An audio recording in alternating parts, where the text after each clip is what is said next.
And we are live. We are live. Hey, Andy. Hey, how we Hey, doing? I'm good. Thank you. Thank you for your patience. I just walked out of an awesome baseball game and Yeah, it looks hot though. it was hot. And I brought home a winner, so I'm happy about that. Yay, good for you. Yeah. Struck out. Tiger! Yeah. Struck out Shohei Otani, struck out Mike Trout at the end. It was good. Oh wow, okay. Yeah. So, speaking of So athletics and professionalism, I'm excited to have you here. Let me introduce you to the crowd. This is probably going to be the most well attended podcast I've done yet. You're a big name. The Raiders is a huge name.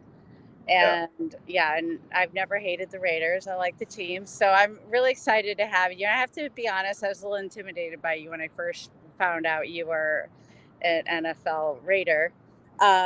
So Andy and I actually know each other through real estate. My side hustle is I am a realtor, a healthy realtor.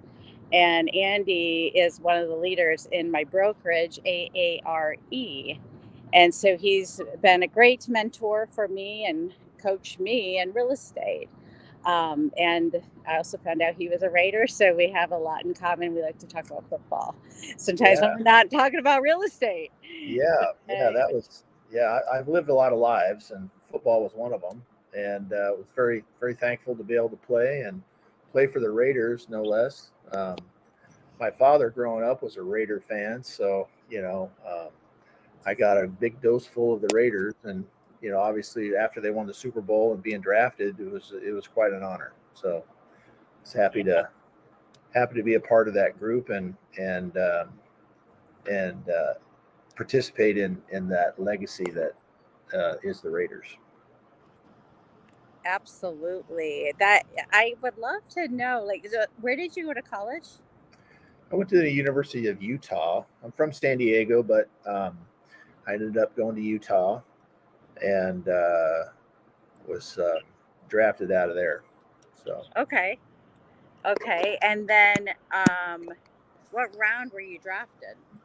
so I was the Raiders' third pick in the fifth round, right after they won the Super Bowl, Okay. and so they didn't have a huge, class of new athletes coming in that were drafted. Um, when you win the Super Bowl, you you know, low on the totem pole there. But anyway, I was, they ended up, I think they traded up with the Colts in order to get their pick, and so I ended up, I think I was 126 or something overall um, that year, and you know, fortunately, when I went to the combines, I came out ranked pretty high, like Mm-hmm. one or well, not one, but in the high, maybe two uh, amongst the tight ends coming out that year. And I could run, and I was pretty strong. I was strength and conditioning All American, and had a decent senior season where they could see that I could catch the ball. So, um, you know, uh, size and speed, makes a big difference, and that's what you got to have when you play. So, the big question mark was, they knew I could block, but they didn't know if I could catch. And so, because I had a decent senior season, they could see that I could catch the ball, and um, you know, God took care of the rest. So, Nice, nice. yeah. So, what was that feeling like when you got drafted? They didn't do it like they do now, did they? Like the big, party in Vegas. Like, what was the draft like? Well, I was drafted in the later rounds, so I didn't get a lot of the accolades. Mhm. My draft experience was, uh, like my position coach at the time, uh, or actually my would be position coach called me up and he goes, "Hey, did anybody tell you that we drafted you?" I said, "No." "Well, we did. Talk to this guy." So I was like, "Oh, wow, okay." That was a just out of left field. I had no idea the Raiders were even looking at me. Huh. Yeah, I thought I was going to So, go to Dallas in the third round, and so yeah, yeah. Yeah, Okay, interesting. You've been a cowboy. I But, almost was. Yeah, yeah. but are you Actually, I happy was for almost a later? Colt because they had that pick and they were going to choose. They're going to. I think they were going to choose me, but Uh-huh. I talked to somebody from the Colts, and then all of a sudden the Raiders got on the line, and I was a Raider. Well, it's a bad team to be part of. I mean, like Yeah, bad meaning good. Like yeah, us. right, right. Well, Yeah. matter of fact, it's funny because of my faith. Yeah, I'm a faith-based guy, Christian, and uh, what I remember one of the articles they wrote about me was labeled the unlikely Raider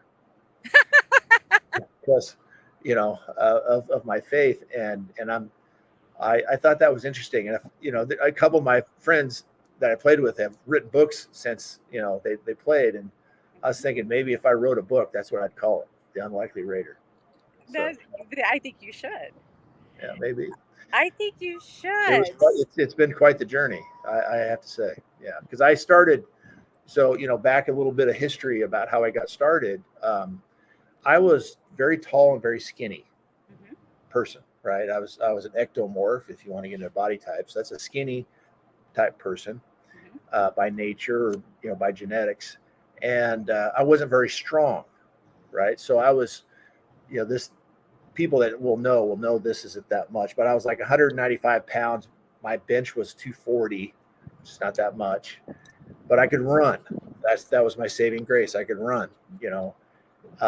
But I'm here trying to play tight end, and I can't compete. And I'm getting thrown around like a rag doll. And so uh, there was a point in time when I was considering taking steroids. Oh my. Yeah, and that was a big decision. And I said, I'm just getting my tail just kicked left and right out here, right? And so I said a quick prayer. I said, Lord, I said, make me strong. Mhm. That's all I said. It was just a quick prayer, and within about 3 weeks, my bench max went to from 240 to 315. What? Uh, my 40 time went down from 4.72 to 4.53, and my vert went up to like my standing. I had a standing broad jump of like 126 inches, and I think my standing vertical was like, I want to say 34 inches or something. I mean, it was just crazy what took place. Of course, I dedicated myself to training and working out and getting stronger. And I went from 195 to 240, 243 by the time my senior year happened, and all natural too. So I didn't use the steroids. God answered my prayer, and I became strength conditioning All American, and went to the combines, got ranked second in the country coming out, and got drafted by the Raiders. So I was like, wow, that was a cool thing. I would say. So, what was the duration of time from the moment you prayed? Said steroids, no, which I know is very tempting as a bodybuilder. I was tempted at one point too, but I didn't. Um, uh, what time was in the duration from when you said no to steroids, prayed, and then you you reached It that was it level? was a matter of weeks. I mean, Wow. it was a weird thing. So I get technique and bench press, right? My elbows were out, and I was trying to push, but for some reason, what I decided to do is change the angle of my elbows, and everything you do in football is in here. It's not out here. So I decided to come in here with my elbows, and so my backs went, and all of a sudden, I don't know. I was extremely strong in there, and my max went from 240 to 315 like within just a week or two. I mean, it was just crazy. And then I was able to load up myself a little bit higher and compete that way. And then it was just dedicating myself to eating and working out. And so when we talk about nutrition, Mhm. I had a nickname. My Well, nickname was Mount Andy. And so Mount. the reason why it was Mount Andy, yeah, the Andes Mountains. You get it? So it's kind of a Oh yeah, Yeah. yeah. So they called me Mount Andy because I always had a mountain of food on my plate. And so I ate a lot of food in those days. Like I used to open the place up and close the place down, and I'd be eating through groups of friends coming through. And so I ate a lot, worked out a lot. I was probably burning 10,000 calories a day. I mean, I used to get up at like 5 in the morning, go through the snow, do the shake thing, do my little morning workout, Mhm. power cleans, just really heavy lifting. Uh-huh. Uh, and Yeah, it was crazy. I was actually Iron Ute 2 years in a row. Iron Ute means that it's kind of a conditioning test, all around best conditioned athlete kind of deal. So to me, it's like an award that doesn't mean anything, but to me, it kind of does because it was a lot of hard work, and I was able to compete at a level that very few people can. And if you think about a standing broad jump of 126 inches, that's pretty good. You know, so I was able to leverage what God gave Okay. me. I entered school as an architect, finished school as a exercise science major. So I decided to change my major to something that I could learn my body about. Right. So I learned how the body worked, and so the food that I ate was just food that fueled my body. I didn't eat a lot of sugar. I didn't eat a lot of dairy. I just ate just lots of food, Mhm. real food. Mhm. Maybe not ideal food for what you're doing, but I needed the calories, and I ate them. But it Yeah. wasn't junk. It was real food. Right, right. Like wholesome food. Yeah, Yeah, not junk. And I mean, food is fuel, you can't drive a that's right. car on empty. That's right. So, and you were Hundred spending a percent. lot of energy back and 100%. Oh, for sure. Yeah. No, I was burning it big time, and yeah. gaining weight was hard. I'm 195 pounds, and I would gain, 15 pounds a year and lose 10, lose 5, during the season, and come back again and gain. So it was little increments. It wasn't a huge. I mean, it was incredible amount of hard work. Um, but God gave me the motivation and the desire and the energy to do it. I don't know too many people that would do what I did. To be honest, Yeah. it No, was it was a no. lot of dedication. Yeah, to get to that level. I mean, I was just talking at the baseball game, to get to that level, how many great athletes do we know from our school? And how many get to the pros? I mean, it's a very elite. So Yeah, take us so low probability for sure.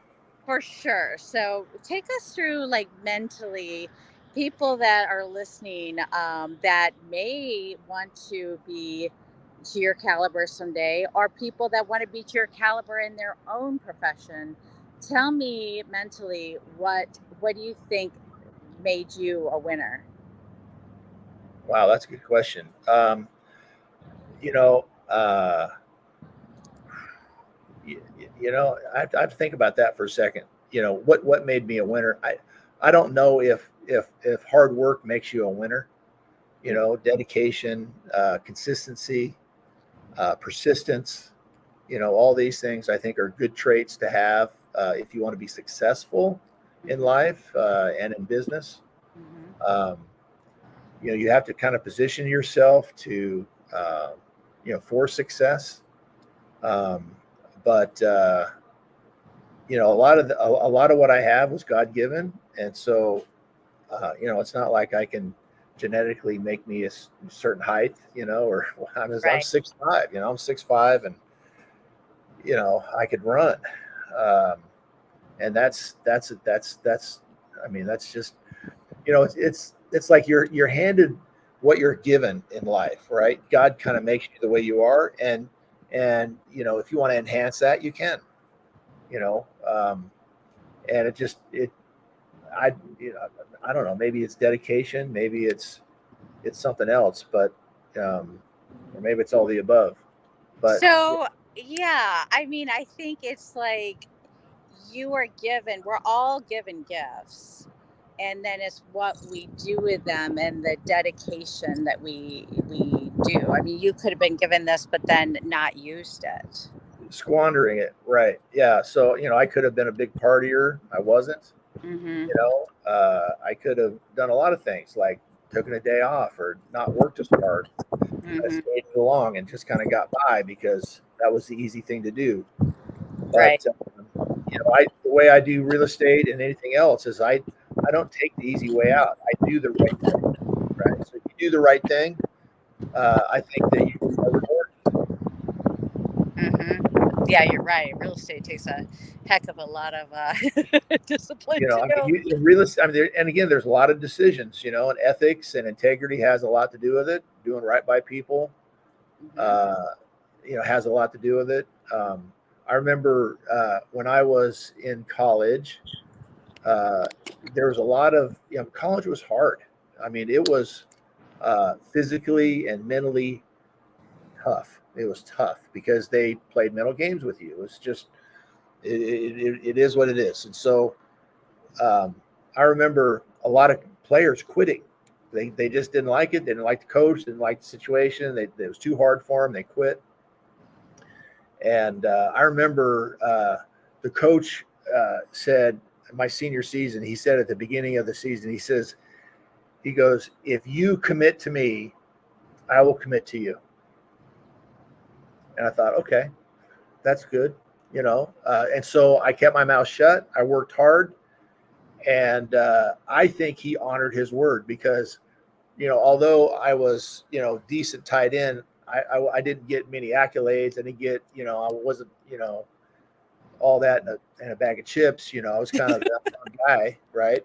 And I think he kicked the doors open for me to get into the combines, and and I think because of that, and because I I committed to him, I think he went the extra mile for me to get me into those combines.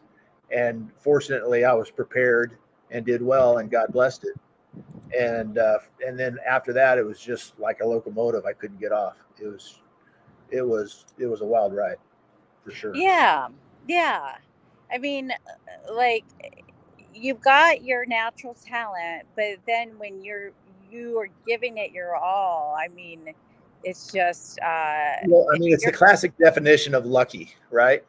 When hard work and preparation, right, meets mhm. opportunity. Mhm. Is that luck or is it hard work and preparation meeting an opportunity? Mhm. You know, had I not worked as hard as I did, had I not taken the time to train and prepare myself the way that I did, uh, I don't know. That it may not have happened. Mhm. You know, It's kind of like what you taught me when we were doing like our strengths and our weaknesses, and to use those in in our profession, take advantage of our strengths and work hard with those, and maybe outsource things you're not so good at. right? Hmm. Well, yeah, that's for sure. Everybody has strengths and weaknesses, and Hmm. uh, Yep. yeah, for sure. Now let's talk spiritual. How much of a role did your spirituality play in you making it to the big league? Well, I think it was a lot. I learned. I was plugged into Campus Crusade for Christ in college. I don't know if anybody out there has ever Yep. I done do. that or know who they are, but they have a discipleship program, and um, I went through that, and I learned a lot from that. Grew a lot because when I first got to college. I was a new Christian. I became a Christian when I was a junior in high school, Hmm. and all I knew to do was to read the Bible in the morning. I mean, that's about all I knew to do, and they call it a quiet time. So before anybody, my roommate kind of thought I was weird, but I'm sure you. and but when I got to college, you got to think I'm 17 years old and I'm playing with men, right? That are like 50 Yeah. pounds heavier than I am, and I have to go and hit these guys and compete. And so, yeah, I was a little freaked out. You know, I was a lot freaked out. Uh, and so every morning I'd get up and I get in that Bible and I'd be praying to God. I said, "Help me." today. Protect me, give me strength. And I was just, yeah, it was crazy. You know, um, Yeah, I mean, as a fan, you see these like NBA players go from college to the NBA, well, I was a and kid. I mean, I'm 17 years old playing in front of 103,000 people in Tennessee, and you can't even hear yourself scream. I mean, it's just crazy. And Yeah, no, it was quite the experience for sure, and thankful to be able to have that experience. But yet there was a lot of work to be done from my, obviously from my freshman year, because I was just a kid, just trying hmm to figure it out. hmm But as far as the spirituality goes, I was a very young Christian. I was in a very different environment, being in Utah, and so I like I said, I was very diligent about getting to know what was in the Bible and what the Bible had to say about me, and I discovered the how to kind of operate and live your life through the power of the Holy Spirit. hmm And when I learned those principles, that was a life changing thing, you know, um, because there's power in that. So when you understand how you can harness God's promises and what He says, um, and see God work on a daily basis as a result of that, and see the fruits of the Spirit manifest in your life on a natural basis, and just how people respond to you just when you show up in a room. It was mind. I was like, you got to be kidding me. I was like, wow, this is crazy. Every day I saw God work every day. Uh, and it's just a great way to live your life. So Yeah, kind of sorry like. for being so weird on that, but that was my experience. Oh, it's awesome. I love it. It's not too far off from what your coach said too. If you commit yourself to me, I'll commit to you. And God's always there for you, but you really are seeing Him shine His light on you when you're like in the right path. Well, another thing, when it was so hard, God taught me something, or he gave me a perspective. And that was when my hands were all swollen, I had scabs on every knuckle, when I was exhausted, I was being mentally abused to a certain extent. Coaches like to mentally abuse you. hmm I was miserable, right? But then I was reminded about, you know, what Christ did for me, dying on the cross, and what torment that He went through, and what the apostles went through for the sake of Him. Uh, and I'm thinking, man, this is peanuts compared to that.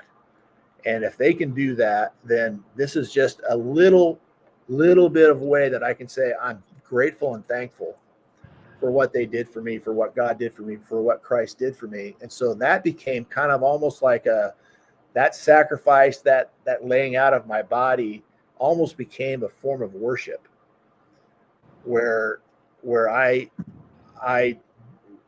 it was kind of a way of saying thank you, you hmm know. And so that literally, I mean, I looking back, I mean, that kind of got me through a lot of really, really, really tough times where everyone was quitting. The sentiment was terrible. It was mentally mentally, physically, really, really hard. I'm going to use that. I'm going to use that now. Way to make lemonade out of lemons. Yeah, right. So like when you go through a hard time, think about what God has done for you, and it's just kind of a nice way of saying, well, this is I'm going to do this. I'm going to endure this if I can. I'm going to endure it, and just think in terms of just being grateful. You know, Yeah. and so I have very low expectations from anybody. I really just try to live my life the way God wants me to, and whatever happens, happens. But if I'm doing the right thing by people, then that's all I can do. Awesome. That's great. Great. Let's switch to your physical here. I know that you majored in exercise science and you had a gym. You owned a gym for a while I did. in San Diego. Yeah, in the city of Poway. Okay. So I want to hear about what was your workout like when you were training for. Let's talk about the on season and the off season because I know that can differ. Well, in football, you just maintain during the Okay. season. There's really nothing. There's no building going on. There's no Okay. maxing or anything. It's just a maintenance program. Hmm. It's the off season that you really hit it hard, and college programs have it pretty dialed in.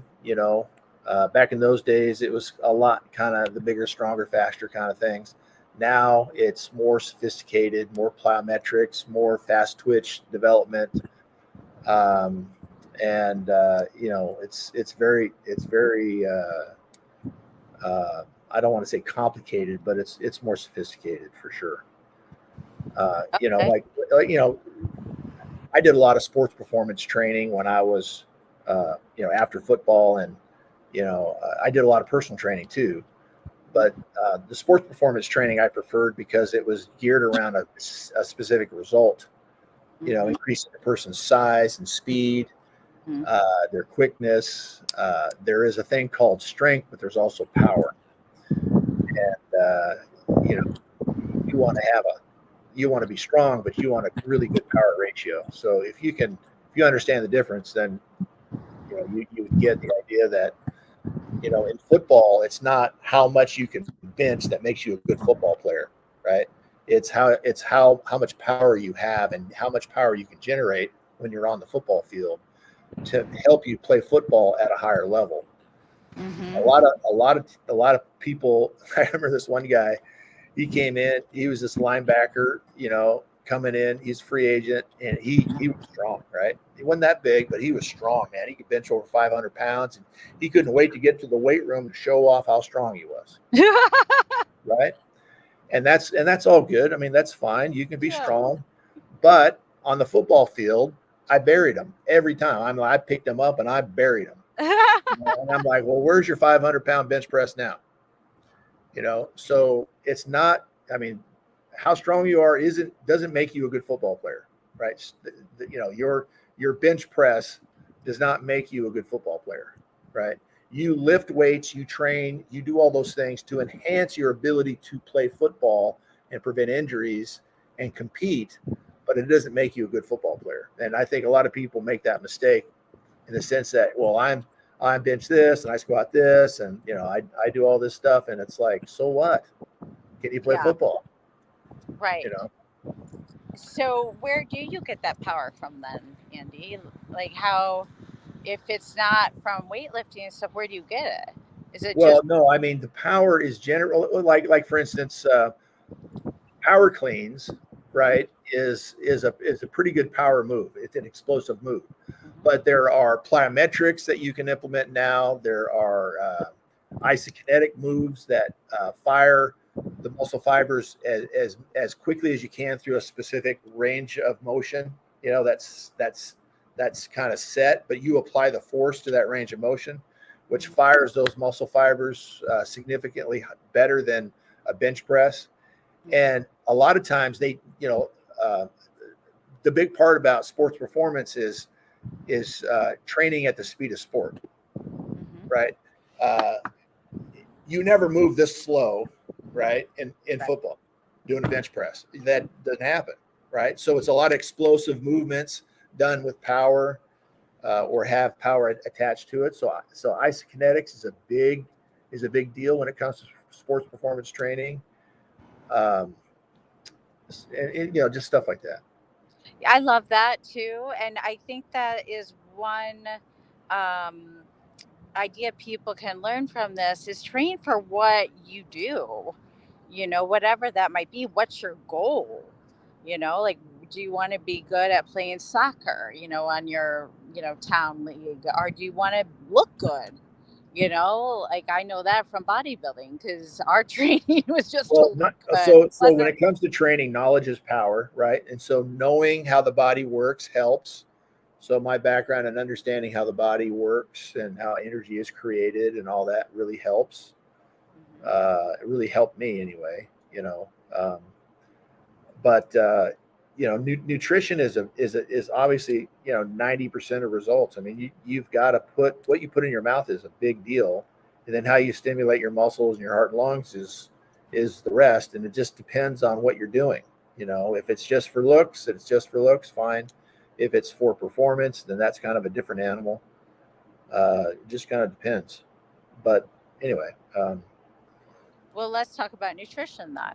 So okay. let's talk about what you ate back then. What were you putting in your body? I know whole foods. Give me a typical day. Well, so I was big into balance, Hmm. right? Uh, I wanted to have a good balance between proteins, carbs, and fats, understanding that proteins and carbs have the same amount of calories per gram, and fats have over twice as many. So you got to think, okay, well, that's one thing. So, but then you say to yourself, well, what's a balanced diet? The 40-30-30 plan that was out there was pretty popular as far as balance goes. 40% carbs, 30% fat, 30% protein. Hmm. And so, but then you have to say, what type of carbs am I eating? And so you always want to eat carbohydrates that are low on the glycemic index, meaning they don't raise your blood sugar level as high as, let's say, a candy bar would, right? And so you want to maintain a nice, steady, even blood sugar level, and you need carbs for fuel. Yep. But also you got to, and also the proteins and fats balance out those carbs too, so that doesn't spike your insulin level. And that's kind of what I prescribe to. Very good. It's exactly what I would say. Oh well, yeah, yeah, You're hired. yeah. Um, But and yeah, I for 20 plus years I was a personal trainer, helped people nutritionally, you know, lose weight, performance, whatever. This is what I did, and I enjoyed that. I love helping people. So I'm in yep, real estate. That's why I kind of train people now because I like to help them if I can. me too. Um, and yeah, that's what I do. Yep, I love helping people too, and that's why, as I told you, I'm now taking insurance because I want to help more people. That's awesome. Yeah, Yeah, there you health go. insurance. And I got the best news yesterday to start the fall off that Blue Cross Yeah. Blue Shield is now one of my insurances that I take. I Oh, start wow. October 16th, and that's the biggie, Blue Cross Blue Wow. Shield Anthem. So, yeah, That's awesome. good. So, everyone can go to Nutrition for Men, Nutrition for Ladies.com, the number four, Nutrition for, and inquire. And it tells you right there how to see if your insurance will cover 100% most often for most Americans. Um, let's also end this. I wanted to let you know. So well, you just went to Vegas to I see did. to tell us about that. Your little Yeah, trip. no, it was great. Yeah, I was telling you earlier that we went to a premiere about the Raiders, Mhm. how they got started. It's a documentary of sorts, but it talked about like the first episode or the first, uh, I guess, movie talked about the first 3 years that the Raiders were in existence. And so it talked about Lamar Hunt and how what part he played, and who were the first head coaches, and what was it like, and we got to see some vintage footage, film on who was playing and who were the first quarterbacks to play, and some of the players that played on those first games and their interviews. Excuse me. And it turns out that uh, at the very first, right, we were talking about this, that the Raiders were called when they first were formed. The Raiders' name were the Seniors. I heard that. I couldn't believe it.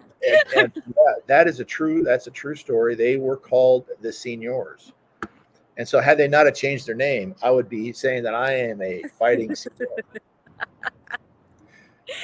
I love that Committed tidbit. to excellence. I don't know if a senior can be committed to excellence, but I would. Um, one of our viewers said they did see that on Disney. If anyone else knew that, please say because I did not know that. Um, So thank you. That's we'll use that in some trivia someday. Yeah. Um, so do you plan on hitting any other games this year? They're pretty cool about inviting me over, uh, and just kind of meeting the fans and just hanging out. Yeah. Mark Davis does a great job with the alumni. They're really the only organization that I know of, and I believe this is a true fact when I'm going to tell you that um, they allocate 4 full-time employees just to their alumni. Huh. And so the saying that once a Raider, always a Raider is very true. And that, you are, once you're a Raider, you're grafted into the family, and they treat you, really well. That's So great. Yeah. Mark Davis is very committed to the alumni, and you know, that's refreshing to see, actually. It is. It's a great organization, honestly. I like I said, I do not hate the Raiders. I know it's a team that some people love to hate, but I do not. I am not a hater. They got maybe the best uniform in the whole NFL. Yeah. So Well, I mean, the Raider personification, when they came up with the name, was in Oakland. It was a blue collar, hardworking class of people, and they felt that the name Raider best represented that that group. And I don't disagree with them. Hardworking, ethical, tough, uh, people. And man, I mean, the Raiders are it's an amazing organization, actually. well, maybe that's why I don't know if you know this, but the Detroit Pistons in '89, we were the bad boys, and we're like the bad boys, like the Raiders, and so that's kind of why I don't mind the Raiders Yeah, also. well, whatever works. And So that's a hardworking community too, blue collar. yeah, So for sure. Well, now, sports is great. It's a great outlet. It's a great thing for people to identify with. I think it's something that you can have fun with without getting, hopefully, without getting political, or without. I mean, it's something that everybody has kind of. It's fun, right? You want to have fun. You want to identify with your team.